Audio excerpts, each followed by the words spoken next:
So go on and pay bills, make and receive payments, and buy airtime using MTN Momo. Because we're good together. We did for you everywhere you go.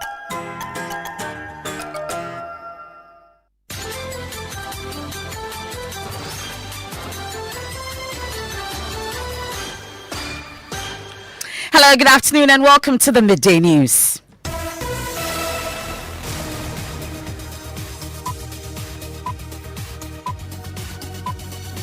This bulletin is live on Joy 99.7 FM here from digital address GA0993341. Also live on Love 99.5 FM in Kumasi, affiliates across Ghana, including Dreams FM in Bolgatanga, Bando FM in Bando, and around the world at myjoyonline.com. In this edition, this is my bag.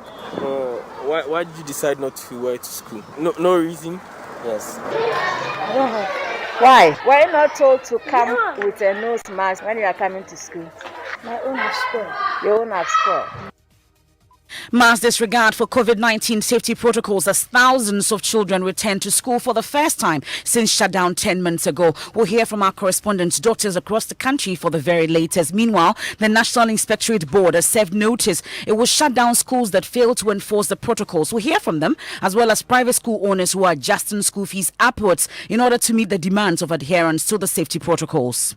All the things that need to be done to ensure safe school environment are the basis that informed the upward adjustment of school fees. Also, government representative to the Ministry of Information, Kojo Ponkruma, comes under criticism from health experts after he insisted there is no science and data to back claims political activities contributed to COVID spike. We have details of that, and also former Chief Justice Sophia Kufu rejects bribery allegations against Supreme Court judges by NDC Chief Whip Mutaka Mubarak. There are 17 people you have defamed in that casual manner, but you're talking about only one person. So there are 16 people who have been wrongly done by. We have details on that. Let's stay a while longer in the court, where Accra Circuit Court adjourns for the 7th time the case involving a national security operative for his alleged role in the shooting of a journalist. We have details, and also 2 years after investigative journalist Ahmed Swale was gruesomely killed. We'll hear from experts on how journalists can be better protected in sports. And in sports, former Black Star striker Augustine Ahemfo has urged the technical handlers of the Ghana Under-17 team to select players from academies across the country in order to have a formidable team. More in 20 minutes. And later in showbiz, who leads the Tourism, Culture and Creative Arts Ministry in President Akufo-Addo's second term? A question on everybody's mind in the creative industry. I think that Obwa should be on the plate. The second person who should be on the plate is Mark. The only problem is that both of them are music inclined. Try some newer hands like George Quay. We'll hear from some panel members on Joy FM's Showbiz A to Z. Please stay for details. I am MFA Pao.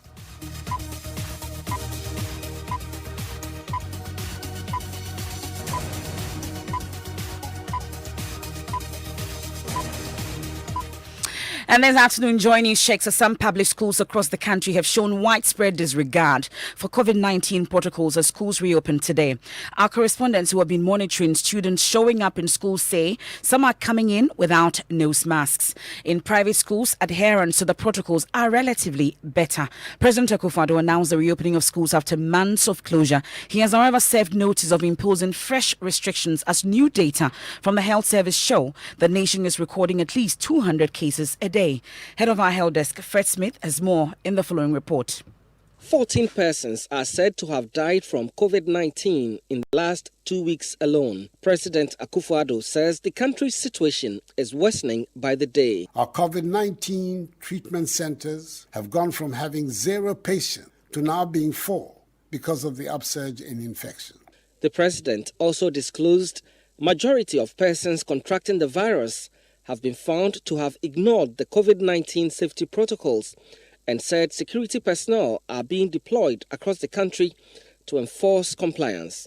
To direct officers, men and women of the police service to ensure the rigorous enforcement of the law on mask wearing at all public places and in public transport. He also disclosed that Ghana has recorded cases of the new strain of COVID-19. Recent genomic sequencing undertaken by our scientists have established that some arriving passengers tested positive for new variants of COVID-19. The president also said as part of the reopening of schools on Monday, government is undertaking measures to ensure children are safe. I wish to reiterate that government has taken the required steps to ensure their safety in school. Heads of institutions as well as their teachers have undergone the requisite orientation on guidelines for school reopening during COVID-19 to enable them assist with compliance of students with the protocol. He had an appeal for students. As we take these big steps to go back to school, your attitude, your behavior, your self-discipline will decide whether or not our schools will remain open. That was a news desk report. Now let's find out what is actually happening in our schools. Martina Bugri will start off from here in the northern region, and she's been visiting schools in Tamale and reports that most of the students are showing up without face masks. Martina, which schools exactly have you been to, and what reasons have these students given for not having or wearing their masks?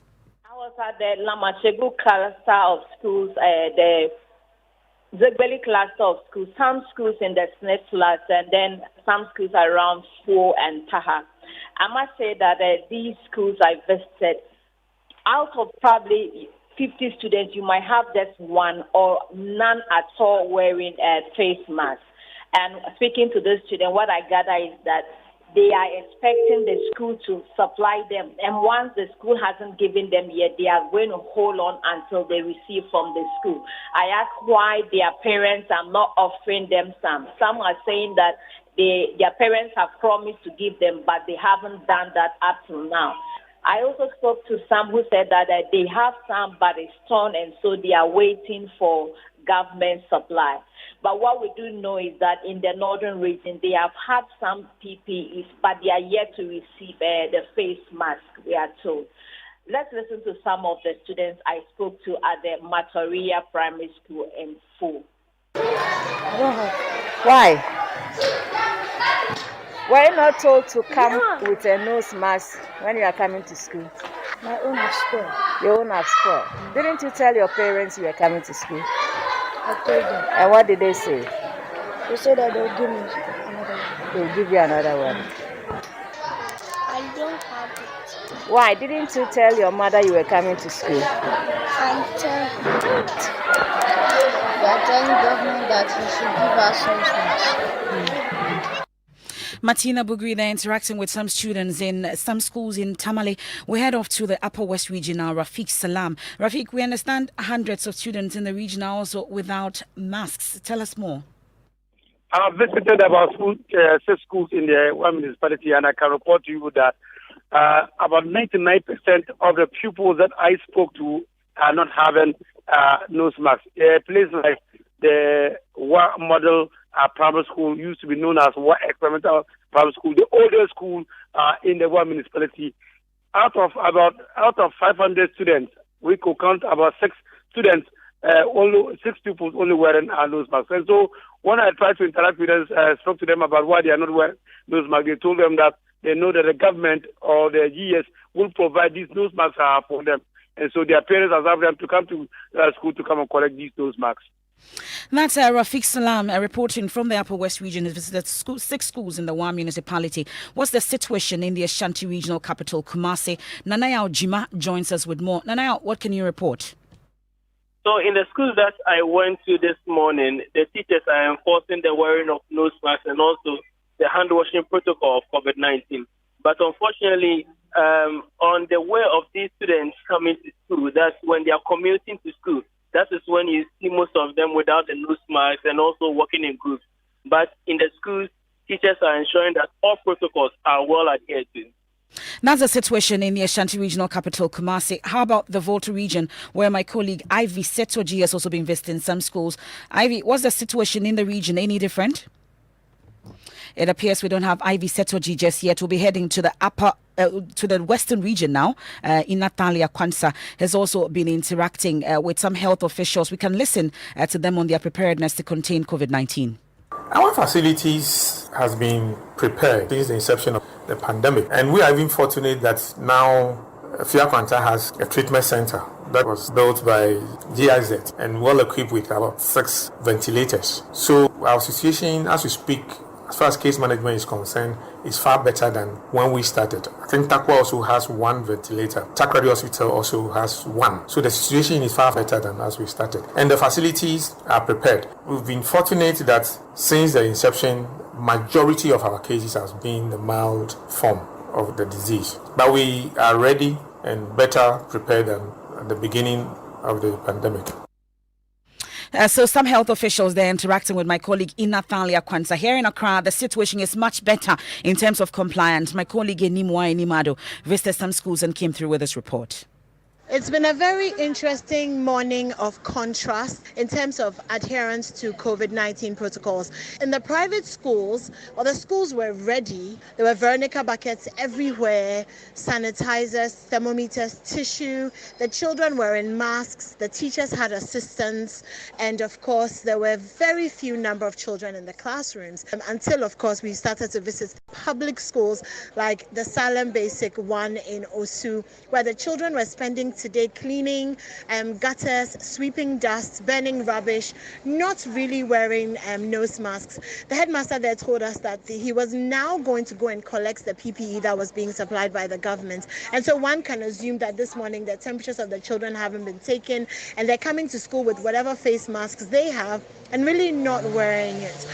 Also the same situation at the Presec Osu. While the children have come to school, they have received thermometers and Veronica buckets. So I'm on the premises of Christ the King School with Mrs. Veronica Lai. She's the headmistress. And so far what we've seen is pretty impressive. There's heavy military and police presence enforcing the wearing of face masks. We have KG, that is kindergarten 2. They are coming. We are not dividing them. We are not doing anything because the number is just small. But for classes 1 to 6, this week we have A coming, and then next week B will also come in. But with JHS, all of them are in school today. So for now, this is the arrangement. Okay, so you're running a shift system, yes, a for shift primary. System for, yes, the primary section. That's Inimado's report. I'll take you back to the Western region. Inathalia Kwanza joins us. Ina, what's the situation in the region in terms of adherence in some schools you visited? Well, let me say it has been impressive. But the issue has got to do with the public school, where this morning I visited most of the students, or most of the people coming in did not have face masks. When you ask them why are they not in face masks, they said they're expecting to get one from campus. When you get to the private schools, you see that most of the students in there have the face masks on. Water has been provided, and then their temperature is being checked before they go inside. When you go to their classrooms too, there has been a 2-meter distance in each of the private schools that I visited. At least I have visited 10 this morning. That's my colleague Inathalia Kwanza. Shall we try and go back to the Volta region where Ivy Setoji now joins us? But Manuel Kranting has also been visiting some schools here in the Greater Accra region. He joins us on the line. Manuel, what have you observed? Yes, so MFR, in the Alfred Academy, one of the private schools in Accra, today we gathered that the school decided to postpone reopening because of the recording of one positive case in the school. We understand one of the teachers in the school tested positive for COVID-19. The reason the board of the school decided to postpone reopening indefinitely until it is safe for them to reopen. We are also following, and they tell us that they will give us more information as the day progresses. But currently, the school is dead empty. All the students have left. They've been turned away because of the positive case that was recorded here. That's my colleague Manuel Kranting. Ivy Setoji, what's the situation in the Volta region as you've observed? So I am in the Angoga district where I visited some schools. But the difficulty here is many school children were not in face masks when I visited these schools, especially the public schools where the population is very large. According to the teachers, they are finding it difficult to control this because parents are not cooperating. I spoke with the DC for the area, Moga District, the district director, Atene Amebri divorce, who said that parents are not cooperating enough in this issue. They think government should be able to provide everything concerning this COVID-19 pandemic. So they send their children to school without the necessary preparation. These children go to school without masks or any sanitizer. But what the teachers are also doing is before a student or a staff gets to the campus, they make sure they wash their hands and use the sanitizer before they get to the campus. And teachers are all in their face masks. But the challenge is how to make sure that every child, every student is able to use the face mask. That's my colleague Ivy Setoji reporting from the Volta region. So that's the picture we've painted in parts of the country to you. Now, the National Inspectorate Board says it will shut down public and private schools that fail to ensure adherence to the COVID-19 safety protocols. Dr. Hilda Ampedu is head of the National Inspectorate Board. I would advise parents that just equip your child with the basic tools they need to protect themselves. So just 2 masks, one on, one spare in the bag, and a small bottle of sanitizer. And then government will step in and do what it has to do in due course. You know, usually we have very wonderful plans as guidelines. Yes. But what if the schools are not respecting those guidelines? What's the mechanism in place to monitor? So we, as an inspectorate, will go around schools at random and ensure we'll be embarking on several monitoring and evaluation to ensure compliance of the protocols. So across the country, I mean. So in terms of will schools go by the guidelines, we advise proprietors that it is in the best interest of the population. Not just that school, not just the proprietor, not just the learners in that school, but all of us, we should be rather keepers because the disease doesn't know anyone. So we'll advise them to go by the protocols, but we also do our job of compliance by going around the schools and ensuring that the protocols are being followed. And schools that are found to be in violation of the protocols will be penalized. The president said that yesterday in his speech that we will not spare anyone who is just abandoning the protocols. Yeah, and but not practically, going by. what does that mean? Practically, if you're a school and you are not going by the protocols and exposing children unnecessarily, we'll let you shut down. If you cannot go by the protocol, because safety first. We have to ensure the safety of our learners. That's our key goal. That's Dr. Hilda Ampedu, Chief Inspector of the National Inspectorate Board. Now, private school owners, meanwhile, say they have no option but to adjust school fees upwards in order to meet the demands of adherence to COVID-19 protocols. Philip Boating Mensah is president of the Conference of Directors of Private Pre-Tertiary Schools, Ghana. All the things that need to be done to ensure safe school environment are the basis that informed the upward adjustment of school fees. So we are pleading with parents to bear with us. Some parents have kind of, have had it rough with their schools that they were not consulted, and that is a bit baffling because fixing of school fees in a private educational institution is for the school owners. Parents are stakeholders. We respect that. But when it comes to fixing of school fees, the school proprietor would have to look at other indicators and the standards they are pursuing to fix the pricing. Philip Boating Mensah, president of the Conference of Directors of Private Pre-Tertiary Schools, Ghana. Now, the spike in the cases being recorded has partly been blamed on the activities of some political parties in the run-up to the December polls, but some parties held rallies and outdoor activities. We all saw that. But government representative to the Ministry of Information, Kojo Ponkroma, insists there is no science and data to back those claims. He spoke on the probe last night. With the current uptick in cases, as the president explains, the detailed analysis of the new positives that we have is that during the Yuletide season, a lot of us were reckless. The recklessness at many of the gatherings. Not just the Yuletide, the election period also. The election period, not just the Yuletide. The campaigning. Well, if you take the election period, I'm sure the doctors in the studio will tell you the data will not support that argument. I know it's fanciful for us to make that argument. Election period was on the 7th of December, thereabouts. So you're looking at about 14 days around that period. You don't see those numbers.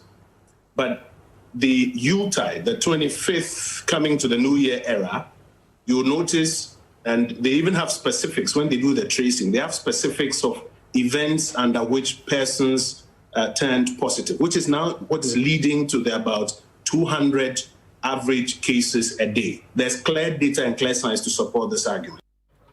But the Deputy General Secretary of the Ghana Medical Association, Dr. Titus Bayu, says such utterances are misleading and unfortunate. He spoke on the Super Morning Show.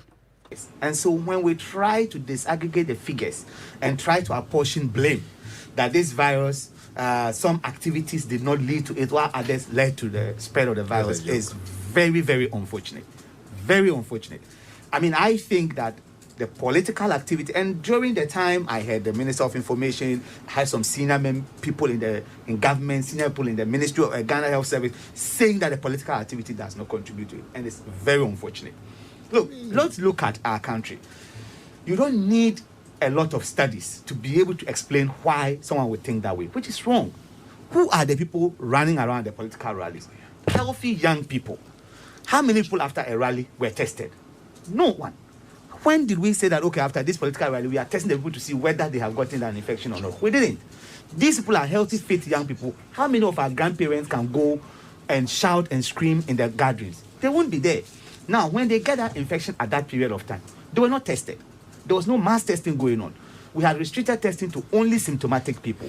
Most of these people did not come in for any testing. So if you have not tested them, how then do you say that political activity does not contribute to the spread of the virus? But isn't that why they say the data they have? So because the testing, please stop it. So I'm coming. Let me come. How do you hold on. How do you generate the data? Hold on, Kwame. I'll give all of you a chance. Yes, go ahead. How do you generate the data?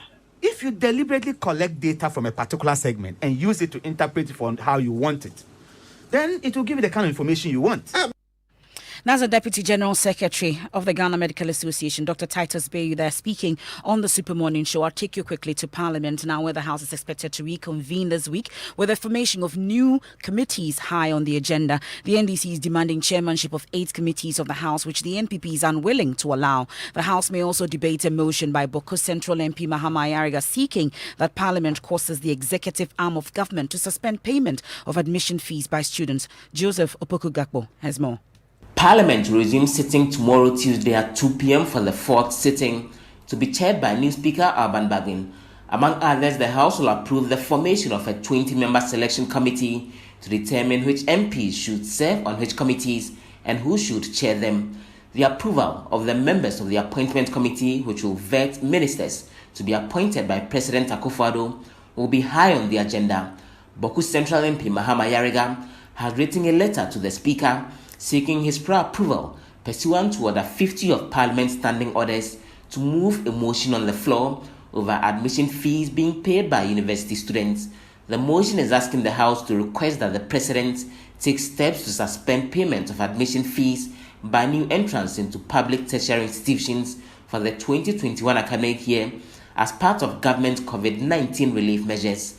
If he's allowed to move the motion, a debate will ensue, which will eventually culminate into the House possibly passing or rejecting approval of a resolution making the request of the President. Parliamentary correspondent Joseph Opoku-Gakpo. Let's take a quick break here on the Midday News. We've been talking about the mass disregard for COVID-19 safety protocols as thousands of children return to school for the first time since shutdown 10 months ago. We brought you a picture of how the situation is in some schools that we visited.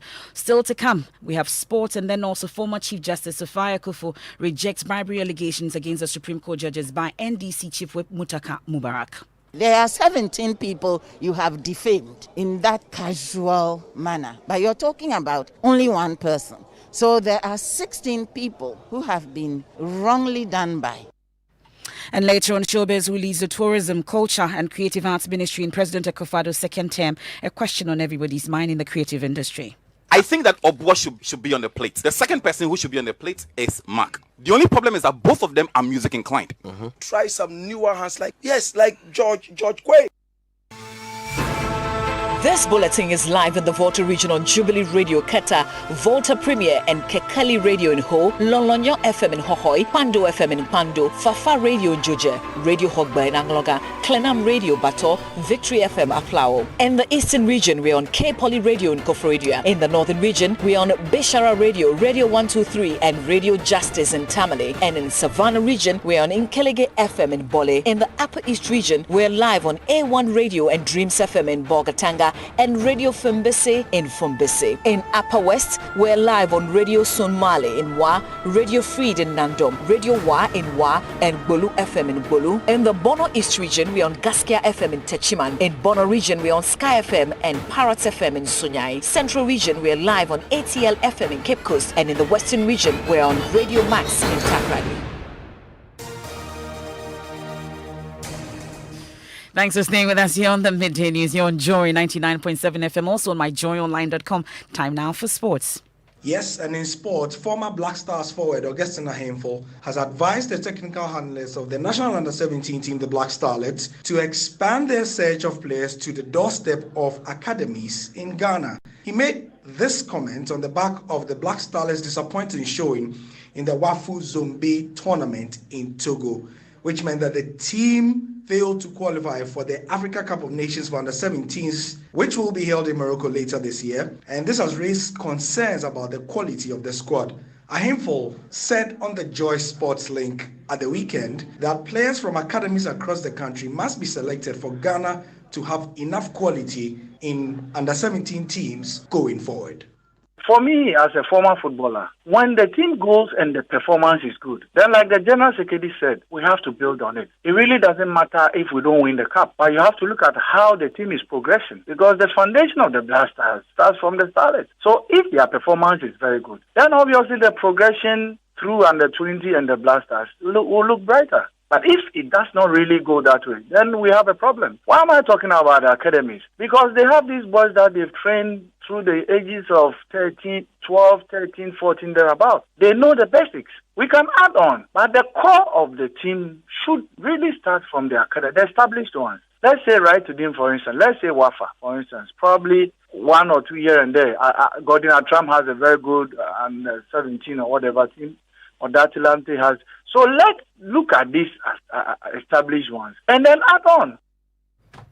That's Augustine Ahemfo ending sports here on the Midday News. Now, former Chief Justice of Ghana, Madam Sophia Kufu, says she's upset about wild accusations by MP for Aswase Mutaka Mubarak that his Supreme Court judge offered to bribe NDC Member of Parliament to vote for Professor Aaron Michael Quay during the election of Speaker for Ghana's 8th Parliament. The accusation by the MP, according to her, has defamed other innocent judges of the Supreme Court who have built reputations for themselves. Speaking exclusively with my colleague Latif Idris, Madam Sophia Kufu strongly rejected the accusation and described same as bizarre. Well, I think they must be very upset. If I was still there, I'd be upset. I'm not there anymore, but I'm still upset at the very thought that that kind of accusation will be made. I don't like accusations like that. It's like throwing a bucket of dirty water at people and you were aiming at somebody, but you just threw it and it dirties up everybody. If it's true, be bold. If you're going to talk about it, if you're going to mention it, if you're going to bring it into the public domain, say everything that has to be said. You don't have to. I know of a Supreme Court judge. There are, how many of them now? Of them. There are 17 people you have defamed in that casual manner. Former Chief Justice Sophia Kufu will turn our attention on journalists and brutality because the Ghana Journalists Association President Afil Moni has today been observing 2 years since the murder of journalist Ahmed Swale, who was killed in Medina 2 years ago whilst driving home.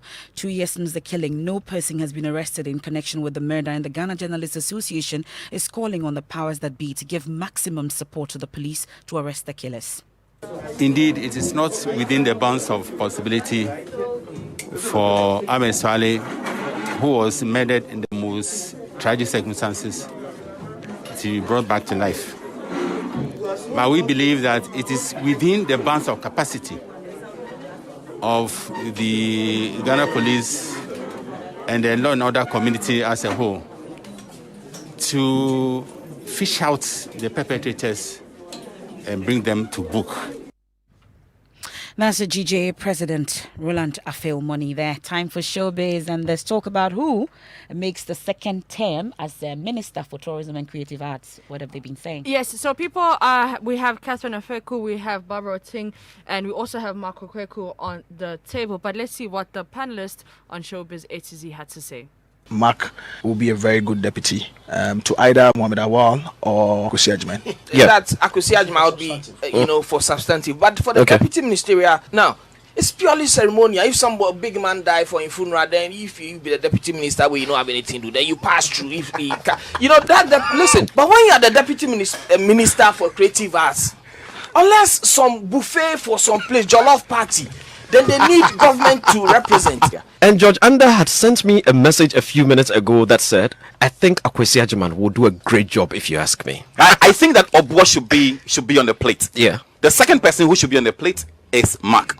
I've seen Kwesi Agyeman do a lot on the business side. Yeah. And therefore, I feel that he might be in a good position to drive what you might call the business part of things. If you ask me, I would say you should try some newer hands like you. Yes, like George Quay. So that's musician Black Rasta ending that report. Okay, thank you very much, Mapitsa Savidi. And our Arrival Live today is brought to you by the National Road Safety Authority with support from Toyota Ghana Logistics Movers and the Joy News Drive Safe campaign. Adjust your seats, mirrors and climate controls before putting the car in gear. That's how you arrive alive. And remember to always keep your nose masks on. And that's it for the Midday News. I am MFA Pau. There's more news when you log on to myjoyonline.com. The Dominion Mandate Part 6 with Pastor Mensa Otabil. Up next, please stay.